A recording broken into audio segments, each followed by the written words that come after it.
ထိုလူသည်ကမ်းခြေရှိတဲထဲမှလူလက်မောင်းတစ်ဖက်ထွက်နေသည်ကိုတွေ့ပြီးထိတ်လန့်သွားခဲ့သည်သူစစ်ဆေးရန်အနီးကပ်သွားကြည့်သောအခါထိုရုပ်အလောင်းမှာအမှန်တကယ်ပင်သူစစ်ဆက်သူဖြစ်ကြောင်း Frank သိလိုက်ရသည့်အကြောင်းမှာသူမလက်သူကြွယ်ရှိစိန်လက်စွပ်မှာသူတို့စစ်ဆက်စဉ်ကသူမအတွက်သူဝယ်ပေးခဲ့သည့်လက်စွပ်နှင့်တထေရတဲ့တူနေသောကြောင့်ဖြစ်သည့်တစ်ခုခုကိုရိပ်မိသွားပြီးနောက် Frank သည်ဒေါသအလိမ့်လိမ့်ထွက်သွားခဲ့သည် Angel ကသူ့ကိုလှမ်းမြင်လိုက်သည်ကိုမသိဘဲသူသည်နောက်သို့ယူသွစွာချက်ချင်းပြန်ပြေးသွားခဲ့သည်ဘာဖြစ်နေမှန်းမသိသဖြင့် Frank သည်သူ့လက်ရှိလက်စွပ်ကိုသူမအားတိုက်ရိုက်ပြလိုက်သည်သူမဆက်၍မဖုံးကွယ်နိုင်တော့သည်ကိုမြင်သောအခါ Angel ကယင်းမှာမတော်တဆမှုတစ်ခုသာဖြစ်ကြောင်းလျင်မြန်စွာဆင်ခြေပေးခဲ့တော်လဲ Frank ကသူမကိုမယုံခဲ့ပေအခြေအနေမှာတင်းမာလာသည်နှင့်အမျှ Angel သည်သူမ၏ခါကိုလျင်မြန်စွာလှမ်းကင်လိုက်တော်လဲသူကဓားကိုအရင်မြောက်လိုက်သည့်ထိုအရာကိုမြင်သောအခါ Angel သည်တောအုပ်ထဲသို့အမြန်ပြေးဝင်သွားပြီးတစ်ပင်ကြီးတစ်ပင်နောက်တွင်ပုန်းနေခဲ့သည်သူမမလွတ်နိုင်တော့သည်ကိုသိသွားသောအခါ Angel သည်တဖန်ပြန်၍အကြံစီထုတ်လေတော့သည်ထို့နောက် Frank သည်တစ်ပင်နောက်ကလူရိပ်တစ်ခုကိုရုတ်တရက်မြင်လိုက်ရတော့လဲအနားသို့ကပ်သွားသောအခါ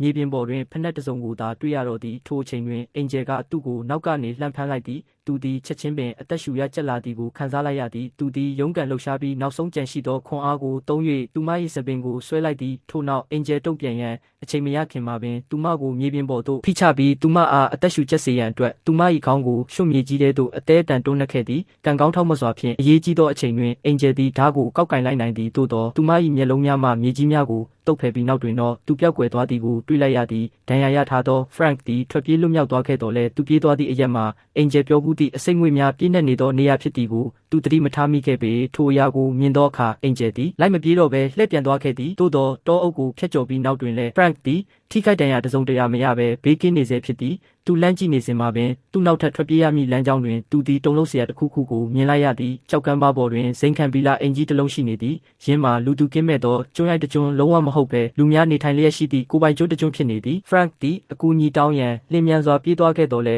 မြည်သူများတုံ့ပြန်ခြင်းမရှိပေထို့ကြောင့်သူသည်အထဲသို့တိုက်ရိုက်အတင်းဝင်သွားခဲ့သည်သူသည်မီးများကိုဖွင့်ကာလိုက်လံရှာဖွေခဲ့သည်ရေခဲတစ်တာထဲတွင်ခစ်ပေါ်တောက်เสียမျိုးမျိုးဖြည့်ထားသည် Frank သည်ရေငက်ပြေရန်အတွက်ရေချို့ကိုအမြန်လန်းယူတောက်လိုက်သည်ထို့နောက်စပီကာများမှတဆင့် Angel ၏အတန်ထွက်ပေါ်လာသည် Angel ပြောခဲ့သည့်အစိမ့်ငွေ့ရှိသောဇုံဆိုသည်မှာလိမ်ညာမှုတစ်ခုဖြစ်ကြောင်း Frank နောက်ဆုံးတွင်နားလည်သွားခဲ့သည်ယခုအခါတွင်တော့ Angel သည်ဂယုမဆိုင်တော့ပေသူတို့အနေဖြင့်ဟိုးကလေးကကယ်ဆယ်ခြင်းခံရနိုင်ကြောင်းသူမဝန်ခံခဲ့သည်သူမလုပ်ခဲ့သမျှအရာအလုံးကိုကြားရသောအခါ Frank သည်ကြောချမ်းသွားခဲ့သည်သူသည်မှောင်မိုက်နေသောအထဲတွင်ဆက်လက်ရှာဖွေနေခဲ့တော်လဲ Angel ကိုရှာမတွေ့ခဲ့ပေထို့နောက်သူမသည်သူ့ထံသို့အလိုလျောက်ရောက်ရှိလာခဲ့သည် Angel သည်ဗီလာအိမ်ထဲတွင်အမဲလိုက်တနက်တစ်လက်ကိုရရှိထားပြီးဖြစ်ကြောင်းသိလိုက်ရသည်ထိုအရာကိုမြင်သောအခါ Frank သည်ချက်ချင်းဒူးထောက်ကဂယုဏတက်ရန်တောင်းပန်ခဲ့ပြီးသူသည်ဆက်နေထိုင်ကသူတို့ဘဝကိုရှေ့ဆက်ရန်အသင့်ရှိကြောင်းနှင့်သူမကိုအမှန်တကယ်ချစ်မိသွားပြီဖြစ်ကြောင်းပြောဆိုခဲ့သည်စိတ်ထဲတွင်အချစ်တစ်ခုတည်းဖြင့်သာပြည့်နှက်နေသော Angel သည်ဝေခွဲမရဖြစ်သွားခဲ့သည်သို့သောထို့နောက်တွင်တောင်းရှိအလှဆင်ပစ္စည်းတစ်ခုပျောက်ဆုံးနေသည်ကိုသူမသတိပြုမိသွားသည့် Angel သည်လျင်မြန်စွာကောက်ကင်လိုက်တော်လဲထိုအချိန်တွင်သူကတနက်ကိုပြုမိပြီးသားဖြစ်နေသည်